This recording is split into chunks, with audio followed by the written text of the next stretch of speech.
예수님께서 이 땅에 오셔서 성경의 첫 시작은 마태복음으로 시작되고 있습니다. 말라기 이전에 성경은 예수님 오시기 전에 기록된 말씀이고, 예수님 오신 후에는 마태복음으로부터 시작해서 27권의 신약 성경이 기록됩니다. 신약 성경 첫 시작은 마태복음입니다. 마태복음의 첫 시작은 마태복음 1장 1절에 이 땅에 빌립보서 2장 6절에 근본 하나님 본체 되시는 예수님께서 사람의 모습으로 육신의 모습으로 오실 때 육신의 혈통을 기록하고 있는 첫 시작이 마태복음 1장 1절에서 17절까지 말씀이 되겠습니다. 이 말씀 속에는 42명의 사람들이 기록되어 있습니다. 한 가지 특이한 것은 예수님 족보라고 하는 이 마태복음 1장에 보게 되면 42명은 전부 이름만 기록되어 있습니다. 이 사람들이 어떤 신분으로 이 땅에 살았는지 전혀 기록이 되지 않고 있습니다. 하나님의 관심은 이 땅에 어떤 신분으로 살았느냐에 관심 없습니다. 단 한 가지, 이름만 기록되어 있습니다. 42명의 사람 가운데는 마태복음 1장에 보게 되면 예수님 족보에는 왕들이 무수하게 그들의 이름이 있습니다. 그런데 여기는 창녀도 있습니다. 그리고 도대체 이해가 되지 않는 것은 근친상간의 죄를 지었던 아버지와 딸의 관계에서 태어난 이런 자손의 이름도 있습니다. 그런데 이름만 보면 여자인지 남자인지 모릅니다. 몇 살 때 이 사람들이 이 땅을 떠났는지도 기록이 없습니다. 어떤 신분으로 살았느냐 성경은 기록하지 않습니다. 하나님 관심을 두지 않습니다. 부자로 살았느냐 가난하게 살았느냐, 내 키 신장이 몇 센치이냐 전혀 관심 없습니다.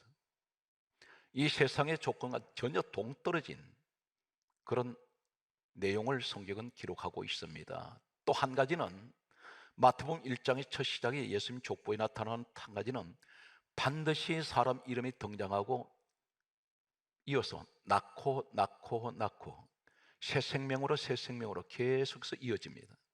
그런데 반면에 창세기 5장 1절 이하의 말씀을 보게 되면 세상 족보에는 똑같은 이름만 나타나는데 이름 뒤에 나타난 단어들은 죽고입니다. 사망으로 이어져 버립니다. 죽음으로 이어집니다. 이 말씀은 곧 무엇을 말씀합니까? 예수 그리스도 안에 있는 사람은 새 생명으로 영생의 축복을 계속해서 강조하고 있습니다. 그러나 세상 가운데 살아가는 사람들에게는 계속해서 사망과 죽음밖에는 기다리는 것이 없다는 것입니다. 오늘 우리는 한 사람을 주목을 합니다. 마태복음 1장 5절에서 6절 말씀을 보게 되면 이렇게 기록하고 있습니다. 살몬에게서 라합을 통하여 보아스가 태어나고, 보아스를 통하여 보아스에게서 룻을 통하여, 여기서 놀라운 사건이 기록됩니다. 오벳이 태어나고, 오벳을 통하여 이새가 태어나고, 이새를 통하여 다윗 왕을 낳으니라, 이렇게 기록하고 있습니다. 우리는 이 내용 가운데에서 한 사람을 주목을 합니다. 보아스라는 사람을 주목을 합니다. 이 보아스가 누구였냐면 다윗의 아버지는 이새입니다. 다윗의 할아버지는 여기 나타나는 한 사람이 있습니다. 오벳이 있습니다. 그런데 친정조 할아버지가 누구냐면 바로 보아스입니다. 성경 말씀은 이 가문은 왕의 가문이라는 것입니다. 그런데 이 보아스가 어떤 사람이냐면 열왕기상 7장 21절 말씀에 보게 되면 솔로몬이 성전을 건축했습니다. 그리고 완공했을 때에 솔로몬 성전 앞에 노수로 만들어진 거대한 두 기둥이 서게 됩니다. 이 내용을 보게 되면 열왕기상 7장 21절에 기록하고 있습니다. 오른쪽 기둥은 야긴이란 기둥이며 왼쪽 기둥은 보아스 기둥입니다. 두 기둥 이름이 있습니다. 이 보아스가 바로 누구냐면 여기에 나타난 다윗의 친정조 할아버지 이름이 성전의 기둥 이름으로 기록됩니다. 한마디로 무슨 뭘 의미하냐면 이 보아스라는 사람은 하나님의 성전의 기둥입니다. 이 기둥도 기둥이든 나무 기둥이 아닌 놋기둥입니다. 거대한 놋기둥인데 비바람이 몰아쳐도 이 놋기둥은 전혀 흔들리지 않고 움직이지 않습니다. 밤이 와도 이 놋기둥은 그 자리에 서 있습니다. 오늘 이 시대에 하나님 성전된 기둥들이 있습니다. 오늘 여러분들이 되시기 바랍니다. 그런데 이 사람을 가리켜서 이 보아스를 가리켜 이렇게 기록하고 있습니다. 룻기서 2장 1절 말씀을 보게 되면 이 보아스는 베들레헴의 유력한 자라, 유력이란 말이 나오고 있습니다. 영어 성경을 보게 되면 우리는 정확한 해석을 할 수가 없습니다. 원문을 보게 되면 히브리어로 되어 있는 이 구약 성경은 히브리어로 되어 있습니다. 히브리어 원문을 보게 되면 기뻐르라는 이름을 쓰고 있습니다. 기뻐르, 한번 따라하시겠습니까? 기뻐르. 이 말이 룻기서 2장 1절에 보아스를 가리켜 유력한 자, 유력이란 이 말이 기뻐르, 이 원문은 어디에 사용되고 있을까요? 성경 말씀을 계속해서 보게 되면 역대상 9장 26절 말씀에 보게 되면 이렇게 기록합니다. 우두머리, 최고의 지도자라는 말입니다. 우두머리란 말이 기뻐르입니다. 이 말이 룻기서 2장 1절에 나타나는 보아스는 베들레헴의 유력한 자요, 이 유력이란 기뻐르가 역대상 9장 26절에 우두머리라는 이름의 기뻐르가 사용되고 있습니다. 또 한 가지는 이사야 3장 2절에 보게 되면 용사, 이 용사란 말이 기뻐르입니다. 히브리 원문에는 다시 말씀드려서 이 보아스라는 사람은 베들레헴, 이곳에 장차 누가 오셨습니까? 다윗이 그 베들레헴에서 태어났고 예수님께서 베들레헴에서 태어나신 곳입니다. 이곳에 가장 유력한 자, 최고의 우두머리, 최고의 용사, 그는 보아스입니다. 성경 말씀은 이 보아스에 관해서 또 이렇게 말씀하고 있습니다. 룻기서 4장 1절 말씀을 보게 되면 보아스가 성문에 앉아 있다고 기록하고 있습니다. 성문에 앉았다는 말씀이 왜 이렇게 성경 기록하고 있을까요? 성경 누가 기록했습니까? 디모데후서 3장 16절에 모든 성경은 하나님의 감동으로 기록되어 있습니다. 하나님께서 기록하게 하셔서 성경 글자 한자 한자 점 하나 찍는 것까지도 전부 하나님께서 생각 주셨고 하나님 명령하셨습니다. 한 가지 더 참고로 말씀드리면 구약 성경은 이사야 34장 16절에 이렇게 말씀하고 있습니다. 너희는 여호와의 책을 읽어보라. 이것이 하나도 빠진 것이 없고 짝이 없는 것이 없으리니 여호와의 입이 이를 명령하셨고, 하나님께서 그렇게 쓰라고 명령하셨다는 것입니다. 여호와의 책은 오늘날 우리가 가지고 있는 성경을 말씀하고 있습니다. 그렇다면 오늘 왜 보아스 이야기를 이렇게 많이 기록하고 있을까요? 보아스가 룻기서 4장 1절에 성문에 앉았다, 이 말은 우리는 이 베들레헴 유대의 관습, 그 당시의 문화 관습을 알아야 됩니다. 사회적인 문화 관습이 어떤 관습이었냐면 성문에는 아무나 앉을 수가 없습니다. 이곳은 최고의 지도자가 앉는 자리가 성문에 앉는 자리입니다. 이곳은 어떤 곳이냐면 이 베들레헴 같은 곳에는 이 성읍 안으로 들어가려면 반드시 이 성읍 문에 여기 광장이 있습니다. 가장 많은 사람들이 운집하는 곳이고 이곳에 왕래하는 곳입니다. 여기는 때로는 모든 물물 교환을 하거나 상거래를 할 때 여기 엄청난 시장이 형성되기도 합니다. 그런데 이곳에서 어떤 일을 하느냐면 재판관이, 법관들이 문제를 만났을 때, 송사를 만났을 때 재판관이 앉는 자리가 성문에 앉습니다. 여기서 재판을 합니다. 판결을 합니다. 바로 그 자리에 누가 앉았냐면 보아스가 앉아 있습니다. 그런데 이 보아스의 어머니가 누구일까요? 마태복음 1장 5절에 이렇게 기록합니다. 살몬은 라합에게서 보아스를 낳고, 라합이라는 여자입니다. 이 여자가 누구인가요? 여호수아 2장 1절을 보게 되면 여리고의 기생 라합이라고 소개되고 있습니다. 이 기생이란 말이 단순하게 한글 성경에 번역된 것은 대단히 점잖게 번역이 되었습니다. 원색적으로 우리가 표현을 한다면 히브리어 원문을 보게 되면 자나, 이 자나라는 이 말이 바로 어디 있느냐면 창세기 38장 15절에 창녀입니다. 창녀가 자나입니다. 보아스의 어머니 라합은 창녀입니다. 여기가 어디입니까? 여리고입니다. 여리고는 사해바다가 가까운 곳에 있습니다. 이 사해바다에서 나오는 것이 소금과 유황이 많이 채취가 됩니다. 자연히 이 여리고는 사방 각처에서 상인들이 소금과 유향을 구하기 위해서 이 여리고로 사람들이 찾아옵니다. 여기는 유흥, 쾌락, 도박, 술 문화가 범람했습니다. 여기에 자연히 이 라합은 그곳에서 창녀 일을 하면서 그 돈을 가지고 생계를 유지하는 여자였습니다. 이 여자가 엄탕한 여자이기 전에 그는 어쩔 수 없이 자신 몸을 팔아서 가족을 먹여 살려야 하는 이런 상황입니다. 여기서 태어난 아들이 보았습니다. 이 여인은 가나안 여인입니다. 여리고의 여인입니다. 이 여인이 만약에 엄격한 율법을 중시하는 유대인들 땅으로 들어갔다면 돌에 맞아 죽습니다. 부정한 여자입니다. 그런데 신기한 것은 어떻게 보아스가 베들레헴에서 가장 높은 지위에 있는 우두머리가 되었을까요? 그가 깃보로가 되어 있습니다. 이 라합이라는 여자가 어떤 여자냐면 창녀이면서 대단히 중요한 것은 히브리서 11장 31절의 신약 성경은 수천 년이 흐른 후에 이 여인에 관해서 이렇게 정언합니다. 이 라합은 믿음의 여인이라고 했습니다.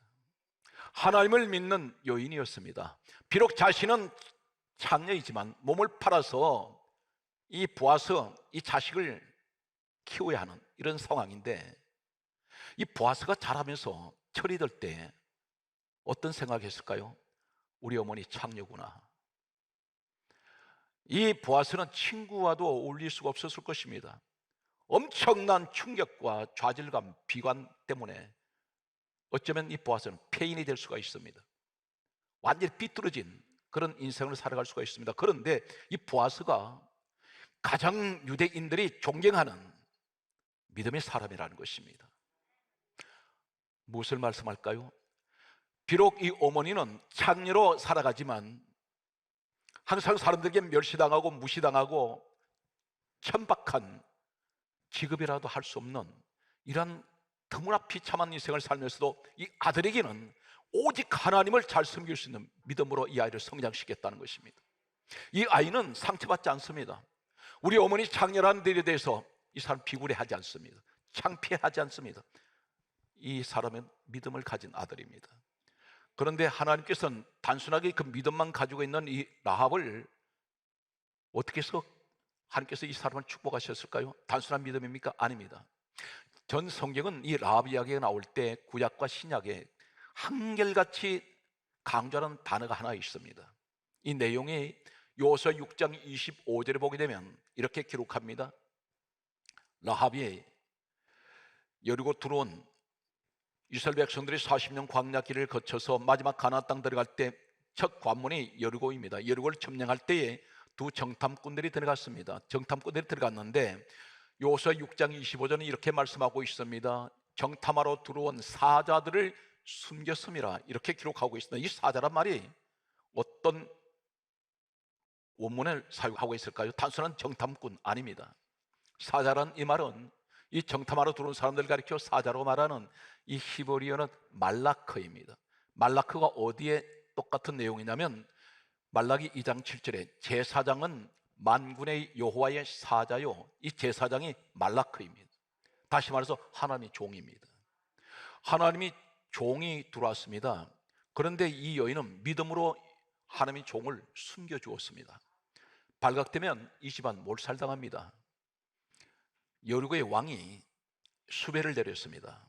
지금 정탐하러 들어온 사람들을 정보를 듣고 이 사람들을 잡으려고 혈안이 되어 있는데 창녀 라합이 하나님의 두 종을 숨겨주었습니다.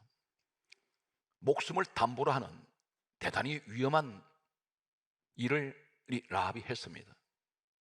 그런데 하나님의 종을 숨겨줬다는 이 사실을 구약에도 신약에도 계속해서 하나님이 한 가지만 강조합니다.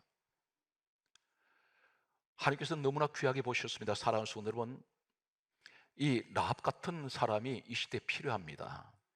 대개 교회는 사람을 비판하기를 좋아합니다. 주의 종은 허물이 없을까요? 허물투성입니다. 어쩌면 여러분보다도 오늘날 주의 종들이 허물이 더 많은지 모릅니다. 그럼에도 하나님이 세운 종이기 때문에 주의 종과 성도 관계는 어떤 관계인가요? 목사와 성도 관계는 어떤 관계입니까? 구원 관계입니다. 기쁨의 관계입니다. 서로가 축복의 관계이고 천국 관계입니다. 그런데 성경 말씀은 이렇게 기록합니다. 갈라디아 6장 6절에 주의 종 관계는 말씀을 가르침을 받는 자는 말씀을 가르치는 자와 모든 좋은 것을 함께하라 그랬었습니다. 말씀을 가르침을 받는 사람, 성도와 가르치는 자, 주의 종은 모든 좋은 것을 함께해라. 그런데 만약에 이런 일이 없기를 당부합니다. 왜 그러냐면 주의 종 욕할 수 있습니다. 주의 종 비웃고 비방할 수 있습니다. 그런데 성경에 뭐라 말씀합니까? 역대하 36장 16절에 하나님께서 이렇게 말씀합니다. 하나님의 사자를 비웃고 전한 말씀을 무시하고 주의 종을 욕을 하면 하나님이 진노하셔서 이 진노가 주의 종을 욕하는 사람에게 그것이 미쳐가지고 회복이 안 된다는 것입니다. 이 방법이 없다는 것입니다. 오늘 여기에서 반면에 이 라합은 이 주의 종을 자신의 생명을 위험한 그 상태에서도 지켜주었습니다. 오늘 성경 말씀은 이 여인에 관해서 이렇게 기록하고 있습니다. 이 여인이 위험할 것 같았는데 위험하지가 않습니다. 이 여인이 잘못될 것 같았는데 잘못되지 않습니다. 성경 말씀은 이 사실에 관해서 이렇게 말씀합니다. 훗날에 성경은 이 라합 같은 사람을 가리켜서 고린도 후서 4장 7절에는 우리가 이 보배를 질그릇에 가졌으니 이 그릇은 누구입니까? 로마서 9장 24절에 우리가 그릇이라 했습니다. 어떤 그릇입니까? 질그릇은 무슨 그릇입니까? 헛그릇입니다. 흙으로 만든 비정 그릇인데 잘 깨져요. 가장 천한 그릇입니다. 그런데 이 보배가 누구냐면 빌립보서 2장 6절에 근본 하나님 본체 되시는 분이 예수님이십니다. 우리가 예수님이 하는 본체세요. 성경 말씀은 이렇게 기록하고 있습니다. 골로새서 1장 16절의 말씀 보게 되면 예수 그리스도를 가리켜 예수 그리스도가 만물을 창조하셨다 했습니다. 그리고 만물을 창조하신 목적이 예수를 위해서 우리가 창조되었다는 것입니다. 그래서 성경 말씀을 보게 되면 골로새서 1장 18절에 그는 근본이시요 예수님을 가리켜 근본이라는데 이 신약 성경은 헬라어로 되어 있습니다. 헬라어 원문은 아르케입니다. 이 아르케가 어디 있느냐면 요한복음 1장 1절에 태초에 이 말씀이 아르케예요. 우리 예수님이 태초란 말입니다. 우리 예수님이 시작입니다.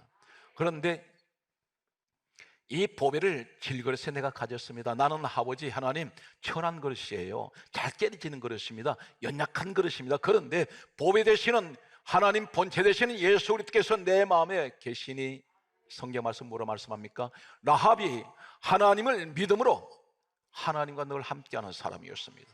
그런데 죽을 줄 알았는데 성경 말씀은 이렇게 기록합니다. 고린도후서 4장 8절에 말씀하시기를 우리가 사방으로 우겨삼을 당하여도 쌓이지 아니하며 나를 둘러쌀 자가 없다는 것입니다. 그러면서 답답한 일을 만나도 낙심하지 아니하며 사랑하는 성도 여러분, 보배 되신 주님을 내 마음에 모십시오. 환경 보지 마세요. 죽을 것 같습니까? 안 죽습니다. 망할 것 같습니까? 망하지 않습니다. 넘어질 것 같습니까? 넘어지지 않습니다.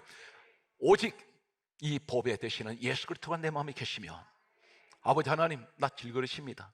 언제 깨질지 몰라요. 그런데 내게는 보배 되신 주님이 계시니 나는 사방으로 나를 우겨삼을 당하여도 내가 환난 가운데 포위를 당해도 나를 포위할 자 없습니다.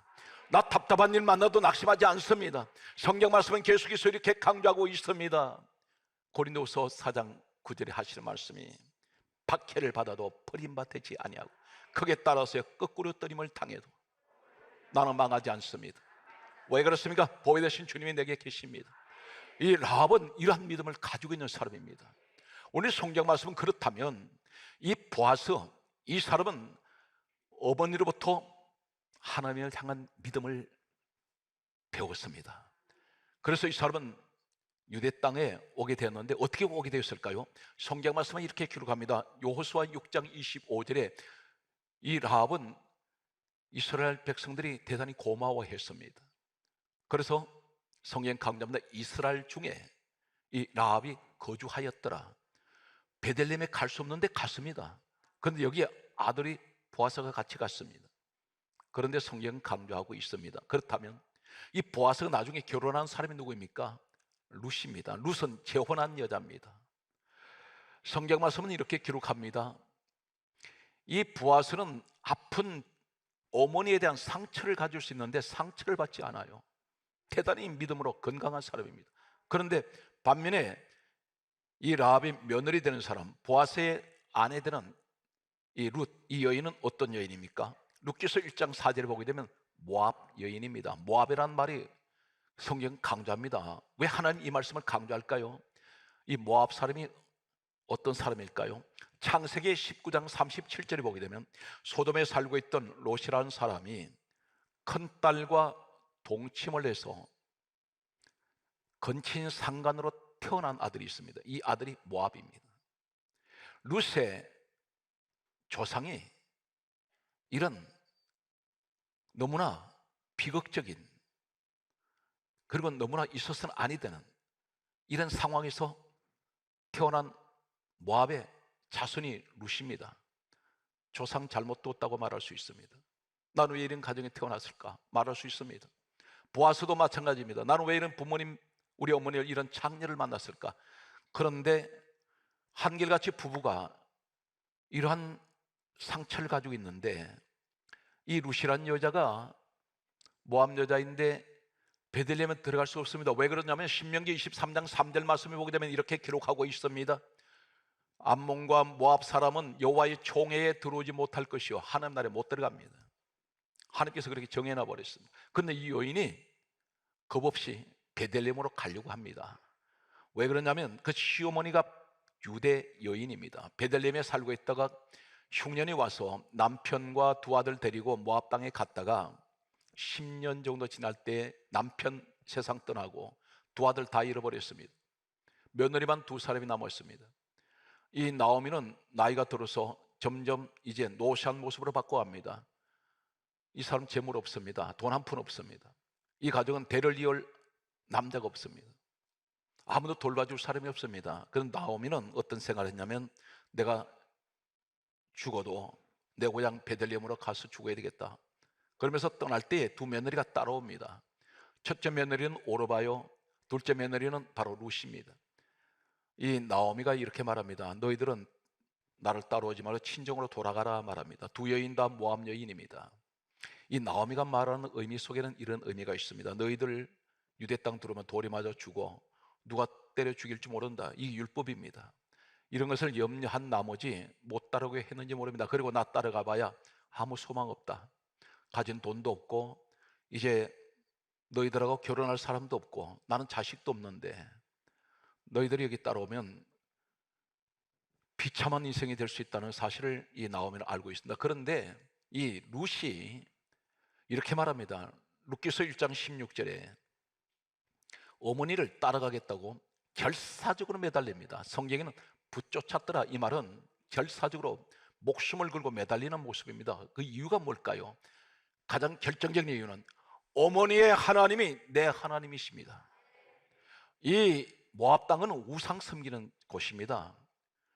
이곳에서는 하나님 못 섬깁니다. 그런데 시어머니 나오미를 통해서 이 모압 여자 룻은 하나님을 믿게 되었습니다. 그곳을 가자고 하는 목적은 뭡니까? 어머니가 가난하고 돈 한 푼 없어도 어머니가 나이가 많고 그곳에 가서 내가 돌에 맞아 죽을지언정 나는 하나님 섬기다가 죽고 싶습니다. 이런 절대적인 믿음을 가지고 어머니를 따라갔던 그는 별별 구박을 다 받고 멸시를 당하면서 베들레헴에 돌아가서 그는 남이 추수하고 났을 때 남이 밭을 이리저리 다니면서 보리삭을 주셔서 어머니에게 봉양을 했습니다.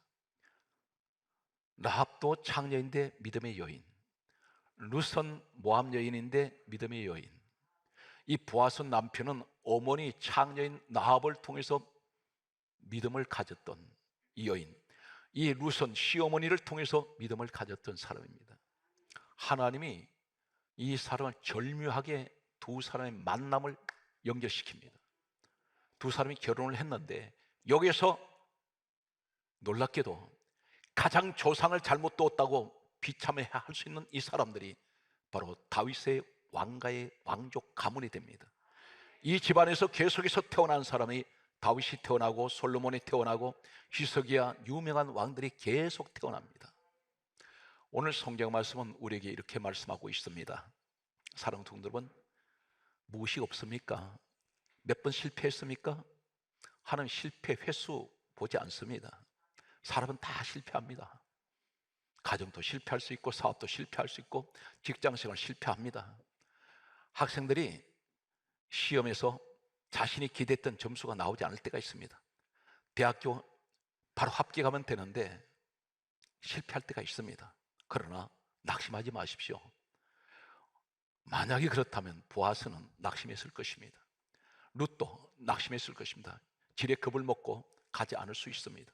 그런데 이 사람들은 한결같이 성경 말씀에 이렇게 기록합니다. 고린도전서 1장 27절에 말씀합니다. 하나님 어떤 사람 택하신지 아십니까? 하나님께서 세상에 미련한 사람을 택하사, 하나님께서 세상에 미련한 사람을 택하시고, 하나님께서 성경의 말씀 가운데합니다. 고린도전서 1장 27절에 하나님께서 세상에 미련한 사람을 택하시고 약한 사람을 택하시고, 성경 말씀은 계속해서 이렇게 말씀합니다. 오늘 성경 말씀 보게 되면 고린도전서 1장 28절에 말씀하시기를 하나님은 천한 사람을 택하시고, 나합 같은 사람, 보아스 같은 사람, 룻 같은 사람 택하시고, 또 이렇게 말씀합니다. 천한 사람을 택하시고 멸시받는 사람을 택하시고 없는 사람을 택하셨다 했습니다. 하나님 이 사람을 선택하셨어요. 그 실패는 성공으로 가는 지름길입니다.